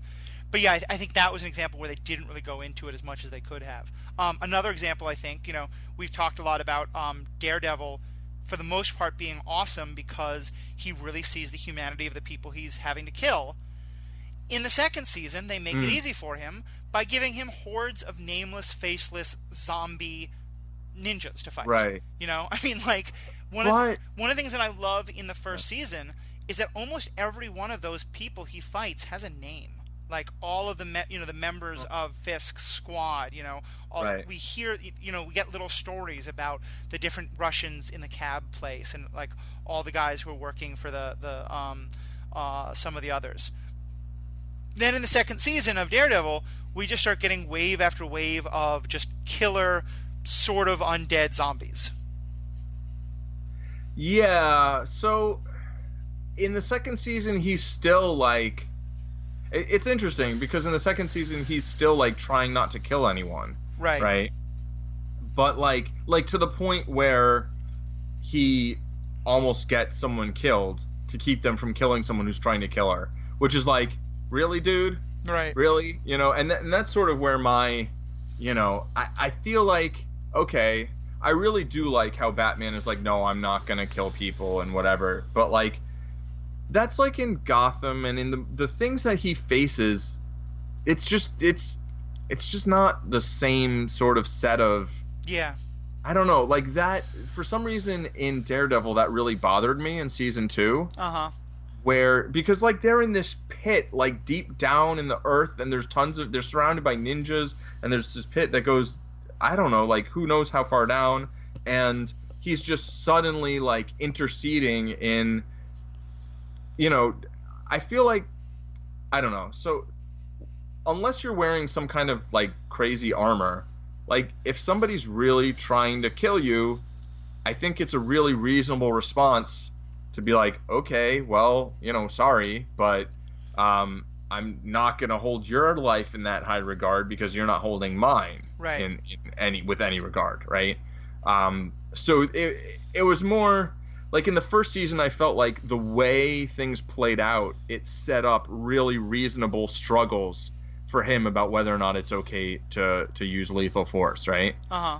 But the way the second season was set up, just like logistically, that really didn't work for me, even though... I think you're onto something there. I think part of it is, I think what I was saying before, which is that I do think part of why that feels so weird is because those people haven't been humanized in any way. It feels easier to kill them. Oh, right. But I do think you're also right, the self-defense part. And I also think, and this was covered in a much earlier blog post, but I think is relevant here, there's a bit of deceit happening when a character like Daredevil says, I'm not going to kill people. I'm just going to smash a metal rod into their head very hard. Yeah. Or I'm going to throw them head first into a brick wall. Right. Or I forget what it is exactly he does to the big bad at the end of season 2, but I think it involves throwing him off a wall with a chain around his neck, which I believe is referred to as hanging most of the time. There's a number of situations where Daredevil takes actions that really should kill people. So I think you're right to then see him like stopping other people and saying, no, remember, I don't kill. It didn't really work in the way it did in the first season. Yeah, I think there is an extent to which in comic books, like comic book violence, there's just a paradigm where it's like there's like bruising damage, right? Like if you're not piercing someone's body with either a blade or a bullet, like it just won't kill them, right? Which of course is nonsense, like in the real world. And that's one reason that like when we talk about things like police violence or police, killings, I do feel like while there is a whole lot of truth on the side of like lethal force is used far too indiscriminately. At the same time, there isn't like non-lethal force isn't really a thing. Yeah, there's lethal and there's less lethal. The chokehold that Freddie Gray was put in is defined as a non-lethal move, and like that chokehold, I could easily imagine Daredevil doing that to someone and claiming that in the comic book paradigm that's not lethal. Right. And as we saw very clear evidence of in the real world, it can be a lethal action.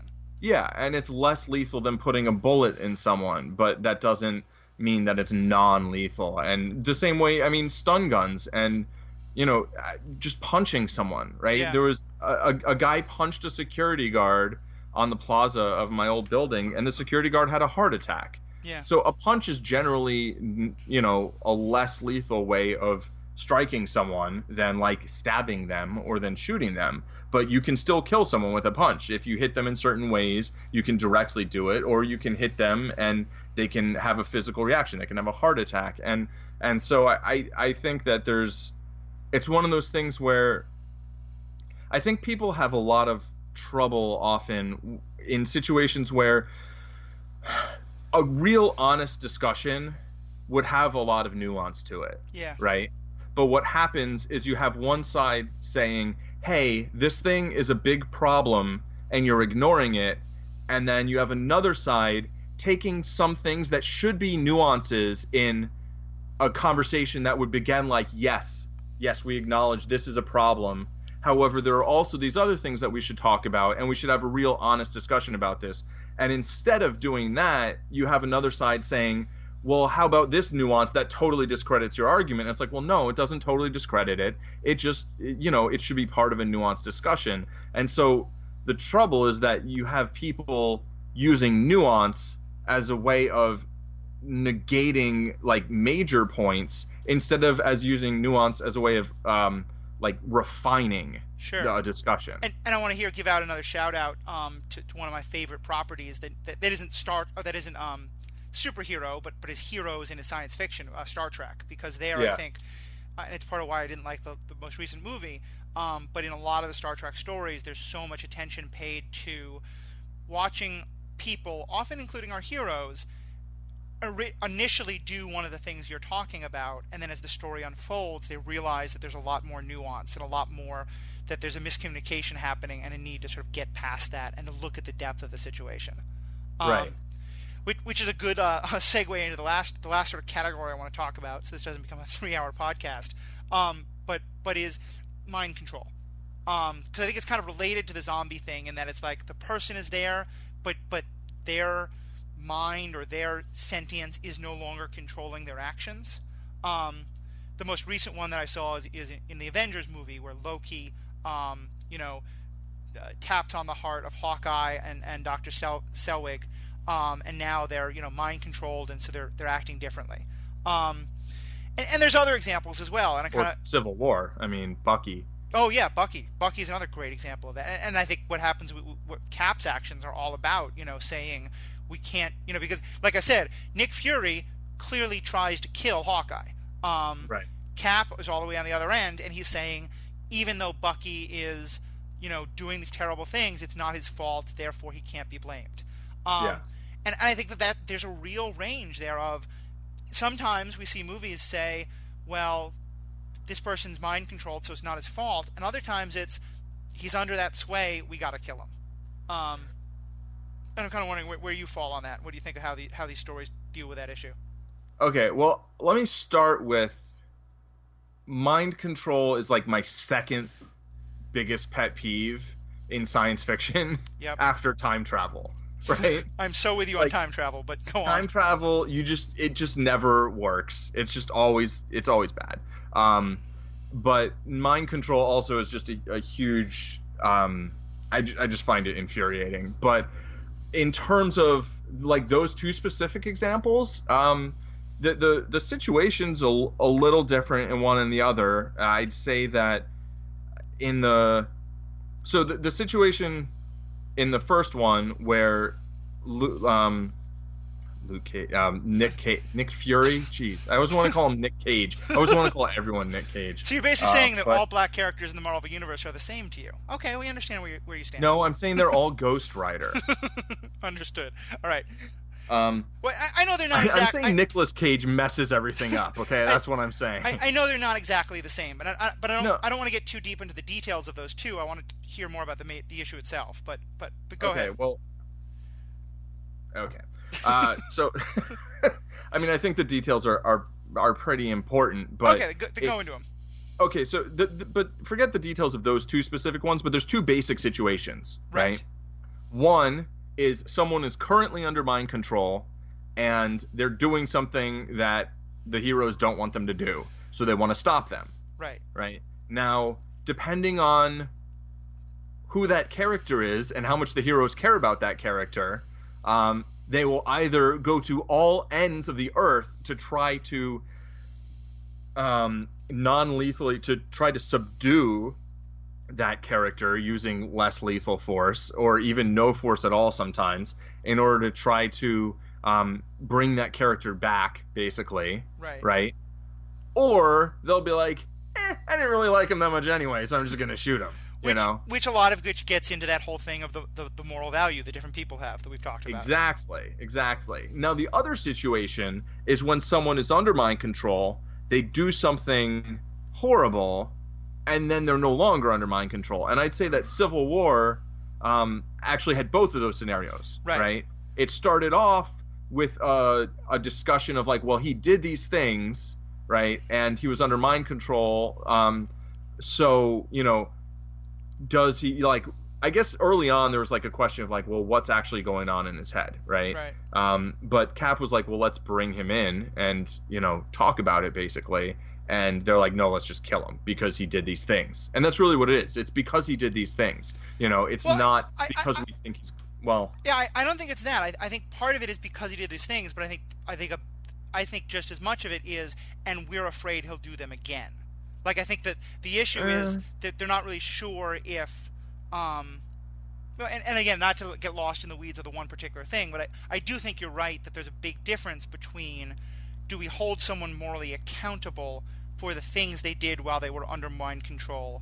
That's very different from, are we allowed to take lethal force against someone who is doing things against their own will but is posing a danger in this moment? Right. Or right, is posing exactly. a possible future danger. Yes. Which is a third thing, I think. Yeah, I think so. And I'd say that in Civil War, honestly, I found that whole thing one of the weakest points in the movie. In terms of like the response to like, oh, we got this photo that it was him, even though he's like this super spy, and like we've never actually had any evidence on him ever before, and now we also magically know where he is. Right. And so all of that was like, okay, sure. But whereas at the end, the whole thing with him and Tony and Cap, I found much more compelling, Right. And that I think really gets into the like, well, do you hold someone responsible for those things? And if is their life suddenly less important because they did certain things? And I don't know. I think I'm losing the thread, but I think that there's something really good there, because I think it's part of why I so like that ending, because I think I've talked about this before in a blog, but I love the fact that in the American criminal justice system, if someone were to murder me, the court case wouldn't be the people who love Matthew against this killer. It would be the state of Wisconsin against them, because the idea is that the state of Wisconsin like thinks that the world is a worse place when someone can kill me, but isn't emotionally there's no emotion felt by my death. Right. And I feel like, to me, there's a big difference between, should a society hold Bucky Barnes legally culpable for the actions he took as the Winter Soldier and punish him in a legal way? That's different than Tony Stark is looking at the person who killed his parents. And is he might, I think even Tony Stark might be like, no, I don't think the legal system should do this, but like, I have that emotion. I personally look at you as a person who killed my parents, and I can't get past that, and I don't want to get past that. And I'm very angry and not all that emotionally mature. Yeah, well, yes, that also true. I mean, there's a lot of unfocused, undealt with issues there, but I think that's important, because I think it shows there's two, and I think both of them are wrong, but I think, because personally I think holding someone legally culpable for something they did when they weren't in control is really problematic on any level. Yeah. But I think it's important to sort of explore that there's a difference between just being angry at the person versus like coldly, rationally making a legal decision of responsibility. Yeah, for sure. For sure. But now go to the other end. So like with someone like Hawkeye or Dr. Selvig, fully formed people who we've come to love as heroes, and now they are clearly doing Loki's bidding. Where do they fall in? What's okay? Where are they on the killable level? Right. Well, I mean, Selwig is. I mean, in terms of the audience, right? Selwig is a character, and Hawkeye's not really yet. When he's like barely been introduced. Oh yeah, that's right. We don't right. See him. I mean, he was in Thor for like a second. And he was in the very beginning of Avengers, and it's like, oh, this is this character. Okay, oh, now he's under Loki's control. And it's, I mean, to me, it's the same. In terms of like, from an audience standpoint, I'd say that when a character that the audience has been basically told to like is under mind control, it's like, no, you're not supposed to kill them, right? Heroes aren't supposed to kill them. When a random person is under mind control, it's like, if you have to, you have to. And I think that's definitely a double standard. You know, I mean, as far as where those characters fall on the scale, I don't know, but the like a mind controlled random person definitely is pretty far down on the scale compared to a mind controlled like main character or whatever. No, right. you can't. If you're going to kill that person, it has to be this big emotional tear jerking, oh, there's no other way, you know, kind of thing. I mean, and the movie actually explicitly names that, in that Hawkeye, you know, Loki controlled Hawkeye winds up having a fight with Black Widow, right, who has a personal connection with him. You know, as she says, she owes him a debt, and thus, you know, she seems to not want to kill him. Yeah. She wants to bang his head really hard into a metal pole, right, which, as we've established, there's no chance of doing any real damage that way. No, that can't hurt anyone. It's just going to free him. Yeah. But yeah, you do wonder, like, if that was... It's a liberating technique. If that was Iron Man fighting him, or even Captain America, right, you know, would that same thing have happened? And just circling back, kind of, I do think that's... I think you're right, mind control is so often so badly done. I think the only time I've really seen it done wonderfully well, and again with a few inconsistencies, but still so well done because it really wrestles with all these questions, is Jessica Jones. Because yeah, I think Jessica, I would say that's definitely the best one. Yeah, I think Jessica Jones does such a good job of, you know, her, you know, because so much of the plot is about her trying to make sure that a person who is under his control isn't, you know, held legally culpable. All the other questions around, like, you know, do people want, you know, how much is someone wanting to be under his control, and what's the urge there, and, you know, just a really good example of that. Yeah, I mean, I would say that that's maybe almost the only good example that I've seen is that where they I mean, because they really get into it, you know. It's not just this passing, like, oh, well, there's this, and it sort of also serves as a metaphor for other stuff. I mean, I think that whole season, just they really explore a lot of things in a depth that is very difficult to achieve in a movie, mm-hmm, and particularly in an action movie where you get maybe 30 minutes of like character interaction, right? Oh yeah, and I think that's, I don't think it is coincidence that the Netflix shows, and even I think Agents of S.H.I.E.L.D. has gotten into this question of mind control and moral culpability, and and as well as like killing people. I mean, right, spoilers again, but a major plot point of Agents of S.H.I.E.L.D. is a character who's been established as just the worst of the worst being flat out murdered by one of our heroes. Right. And then that person really wrestling with, was that the right thing to do, and it having consequences. But yeah, so I don't want to fully let movies off the hook, but I do think that there's something, you're right, that it's a lot harder in a movie to get into these questions, you know, than it is in these TV shows, because you just have more time. And there's also just an expectation of a greater percentage of the time being devoted to action and just visual spectacle. Yeah. You know, that really just, it compromises, like, there's a reason the movies are the way the movies are, right? And I understand that. You know, the same way I understand why Matt Damon is in The Great Wall, even though it's ridiculous, right? But like, so I feel like it's reasonable to both like look at things that the way the movies are and be like, well, that's ridiculous, and to criticize that, but at the same time be like, but you know, there's a reason they are that way. It's pretty much financial, and you know, that's too bad. Right. You know, the same way politics are the way they are, largely for financial reasons, and that's too bad. And like, let's do what we can to change them. But at the same time, kind of understanding. I mean, to me, it's sort of the same thing, like holding a single movie responsible or holding the whole movie industry responsible. It's like, well, you can hold everyone responsible, right? But you can understand that each of these things occurs within a system. And one of the things that's great about Netflix shows just in general is that sure, Netflix shows that's its own system, but it's a system that I think gives much more creative freedom to the showrunners and the creators of a series in order to be like, okay, what do you want to do? Oh, How can we absolutely. make that work? I mean, I think Jessica Jones explore. I've read a lot of people talk about that. That's one of the best explorations of like rape and the issues around it, and rape survival that Yeah. people have ever seen. And with totally agree with them. That's not something a big budget Hollywood movie is going to cover, which is awful. And I'm not saying that that's okay, but I'm saying that's the great. I'm so glad that those shows are doing that, because I do think what that can do is it can remind us that it doesn't have to be the way it is in the movies, and so Right, we can, exactly.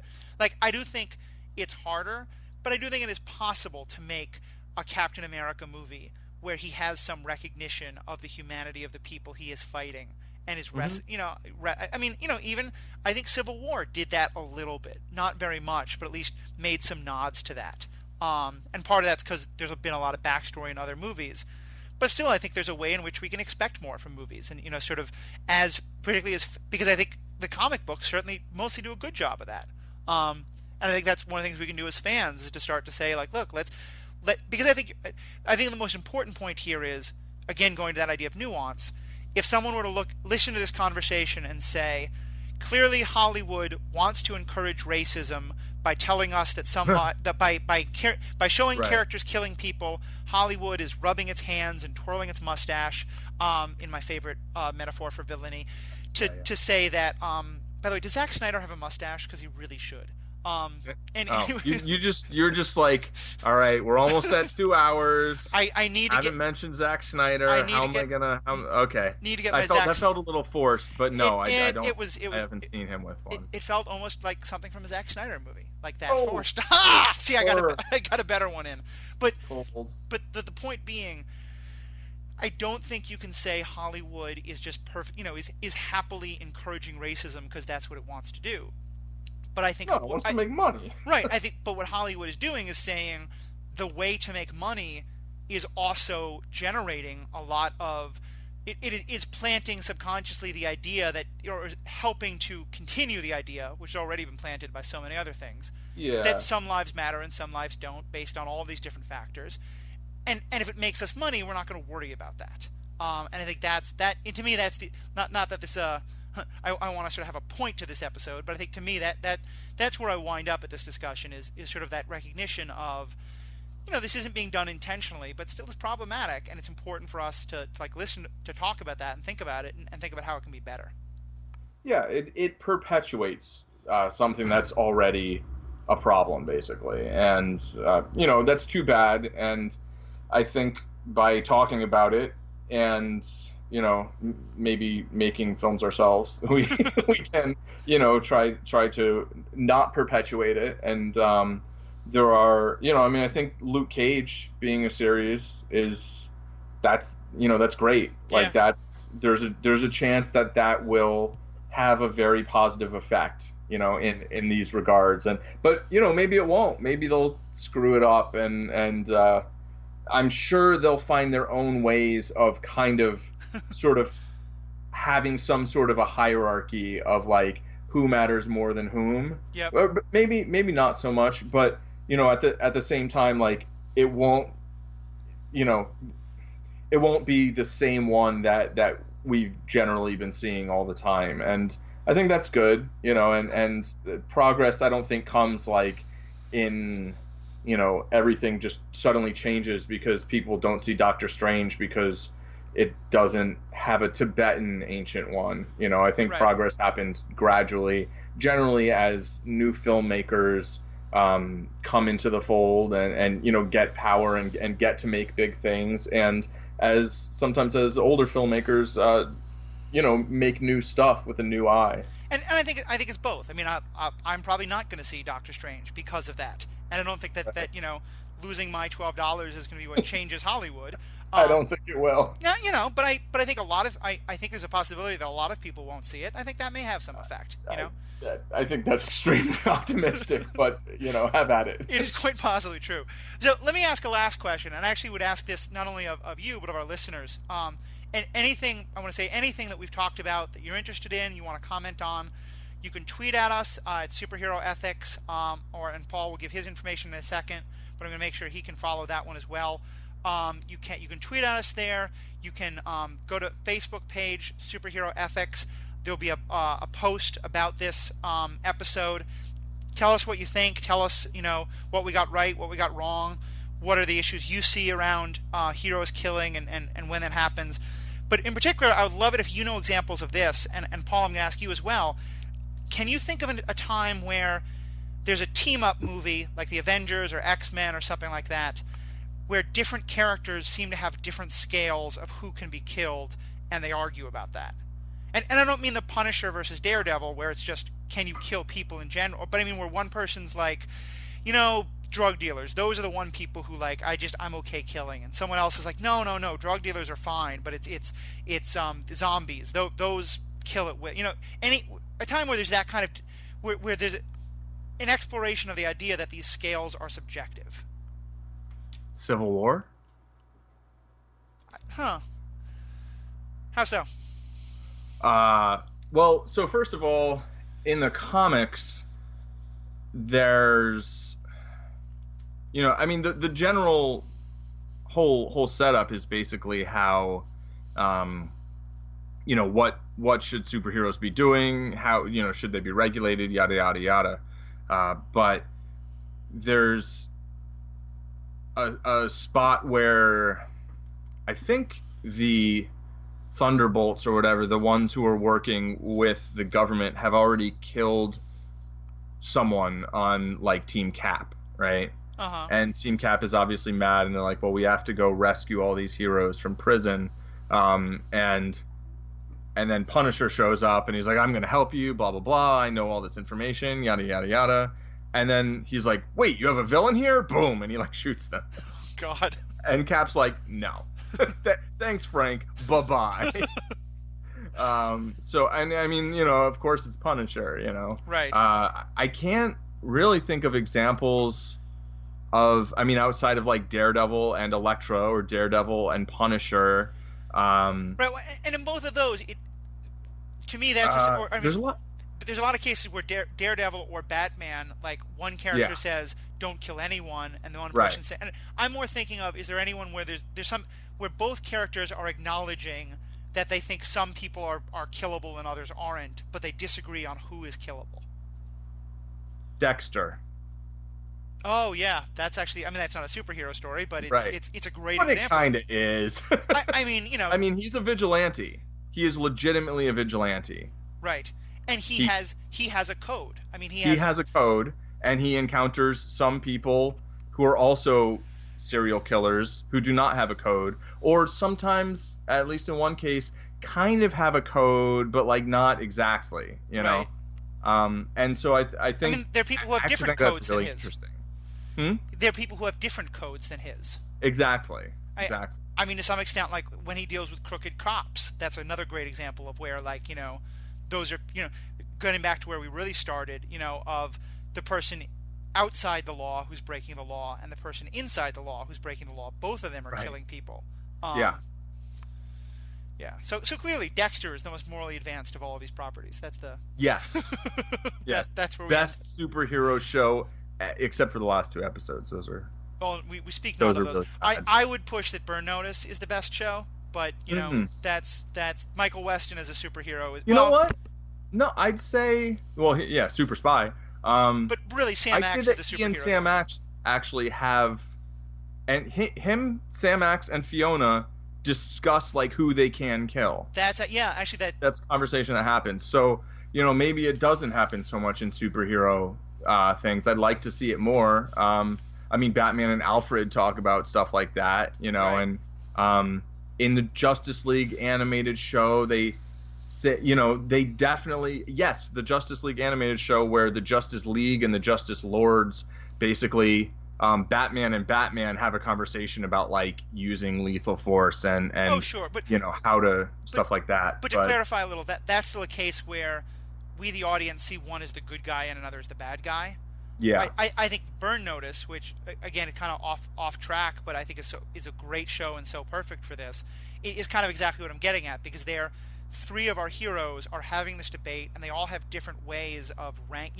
Fiona, it's anyone who hurts a child is just like the most killable thing in the world. Michael has an identification with other burned spies, and so like the Pete's every now and then, Sam is saying, look, you just got to kill that guy. He's bad news. Michael can relate to him, and so Michael Right. is less willing to like take that person's life. Yeah. And then later, towards the end, Michael's more like, well, I'll just kill who I have to kill. And Sam's like, whoa there. Right. You know.